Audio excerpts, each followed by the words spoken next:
Bom dia a todos os trabalhadores e trabalhadoras de Brasília, do nosso entorno e do Brasil. Estamos nessa segunda-feira, dia 30 de outubro de 2017, aqui na sede da CUT Brasília, para mais uma vez dialogar com cada uma e cada um sobre os acontecimentos que estão acontecendo tanto no Distrito Federal quanto no nosso país. Hoje, no caso, eu gostaria de falar com vocês um pouco mais sobre a conjuntura política nacional, sobre os desdobramentos que teremos agora que foi superada a votação na Câmara Federal do caso Temer, onde, mais uma vez, os ladrões de direitos da Câmara votaram contrário ao julgamento, contrário à investigação dos atos de corrupção do legítimo presidente Temer.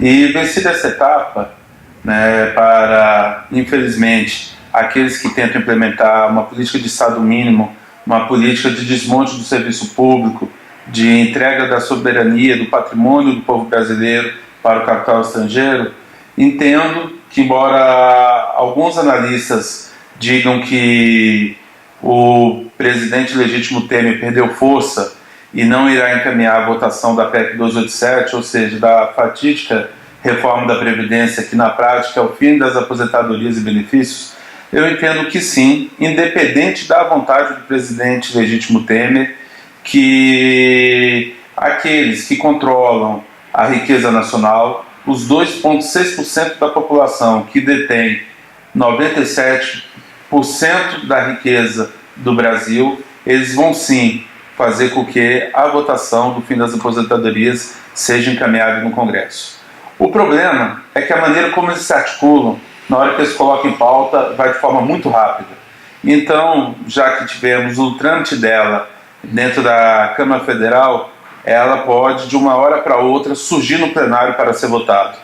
E mesmo tendo um quórum qualificado, nós sabemos que o poder econômico daqueles financiadores das campanhas eleitorais, ele pesa e vai fazer com que muitos deputados vendam seu voto e votem a favor da PEC 287, ou seja, do fim das aposentadorias. Com isso, os trabalhadores e trabalhadoras do país, na prática, vão deixar de aposentar. Por que eu afirmo isso novamente? Porque 53% dos municípios brasileiros, a idade mínima que é exigida para aposentar com essa nova legislação que eles pretendem aplicar é de 65 anos inicialmente, que vale ressaltar que ao longo do tempo ela vai aumentando. E em 53% dos municípios brasileiros, hoje a expectativa de vida é inferior a essa idade, inferior a 65 anos. Ou seja, o trabalhador vai exercer sua atividade laboral, vai contribuir para o INSS, vai estar pagando todo mês a Previdência Social, mas vai morrer sem aposentar. Fora isso, hoje, 7 a cada 10% a cada 10 brasileiros, 7 a cada 10 brasileiros aposentam casando a idade mínima com o tempo mínimo de contribuição, ou seja, com os 15 anos. E nós sabemos que com a idade mínima de 65 anos e o tempo mínimo saindo de 15 para 25, 7 a cada 10 não conseguirão aposentar dentro dessa nova regra. Ou seja, a cada 10 brasileiros aposentados, 7 deixariam de aposentar. Então, apenas 3 a cada 10 irão conquistar o benefício. Na prática, dos que têm uma expectativa de atingir a idade mínima, metade morrerá antes. E dos que vão conseguir a idade mínima, pelo fato de não ter o tempo mínimo de contribuição, 10, apenas 3 vão aposentar, 7 ficarão de fora. Então, não temos como não dizer que é o fim das aposentadorias para o povo brasileiro. Por isso a gente precisa continuar mobilizado, precisamos nos organizar e nos preparar para a luta. Até porque tem um coringa na mão daqueles que querem dar um golpe nas nossas aposentadorias. Se entenderem que a PEC 287 não passará devido ao quórum qualificado, eles podem simplesmente pegar o que há de mais interessante para eles na PEC 287 e colocar em um novo projeto de lei, que aí é quórum simples, é votação simples, ou seja, maioria simples. Então eles vão conseguir aprovar do mesmo jeito.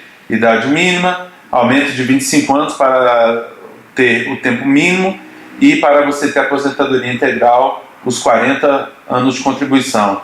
Então, reafirmo, é o fim das aposentadorias dos brasileiros e brasileiras. Então temos que nos mobilizar, dialogar na rua, pressionar principalmente os deputados federais de todos os estados.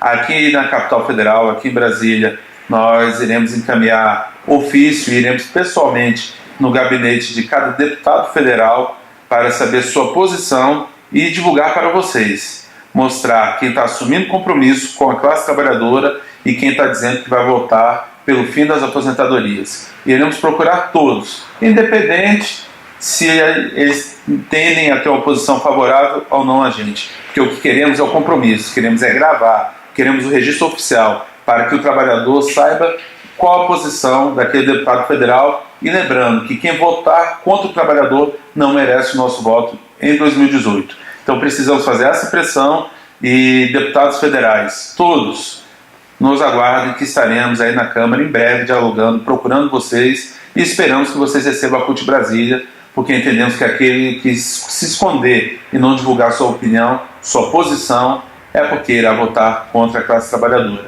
Então, companheirada, nos acompanhem, vamos mobilizar, vamos pressionar os deputados federais, os 8 de Brasília, para que a gente tenha realmente êxito, né, e consiga derrotar essa nefasta reforma da Previdência que só vem acabar com as aposentadorias e os benefícios. E até é importante falar também uma questão à parte, né, da reforma da Previdência, que ela acaba com a aposentadoria rural, ou seja, aquele agricultor familiar que ele não contribui todo mês, porque a tributação é feita em cima dos seus produtos, em cima do que ele produz no dia a dia, ele deixará de ter o direito a aposentar.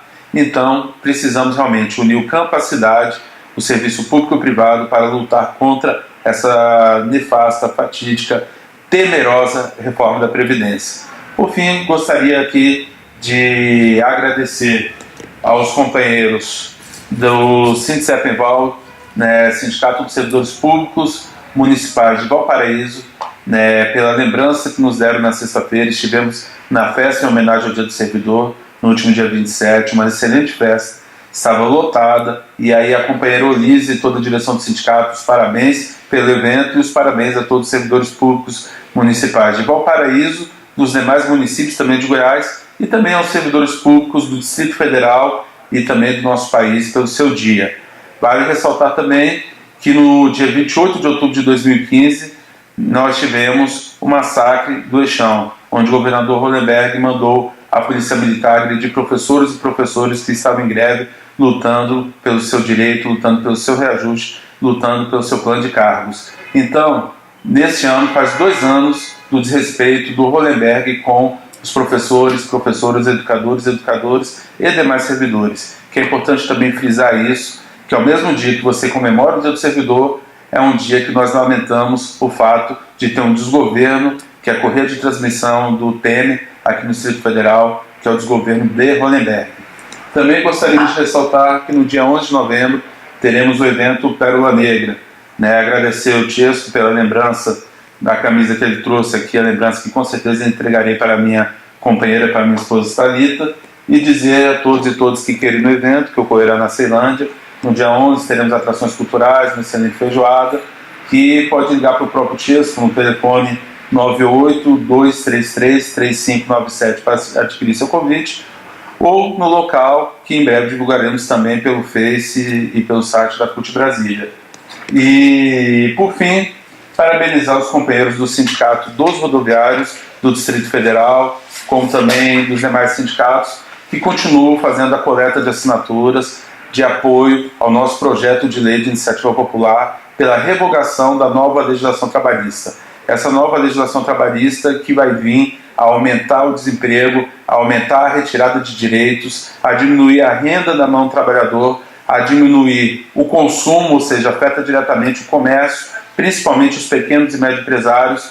Então, a gente pede a você, trabalhador e trabalhadora, que está neste momento nos ouvindo, nos assistindo, que procure o seu sindicato, que peça para que ele leve no local de trabalho a lista de apoio ao projeto de lei de iniciativa popular e participe dessa luta para que a gente possa botar de novo o debate da fatídica nova legislação, tanto a Lei 13.429 quanto a 13.467, em debate no Congresso Nacional, e revogar, de uma vez por todas, esse malefício para a classe trabalhadora. Vamos fazer com que os nossos direitos sejam respeitados e que as nossas conquistas sejam mantidas. Então, companheiros e companheiras, desejo a cada um e a cada uma excelente semana, que nesses últimos 2 dias de outubro a gente continue fazendo uma boa luta e que nesse mês de novembro, que irá se iniciar, a gente faça a diferença derrotando a reforma da Previdência e fazendo com que os nossos direitos não sejam mais lesados do que já foram. Contamos com o apoio de vocês sempre e quando precisarem, independente de qual categoria profissional seja, podem contar com o apoio da Central Única dos Trabalhadores, da nossa CUT Brasília. Um forte abraço, uma ótima segunda e estamos juntos na luta.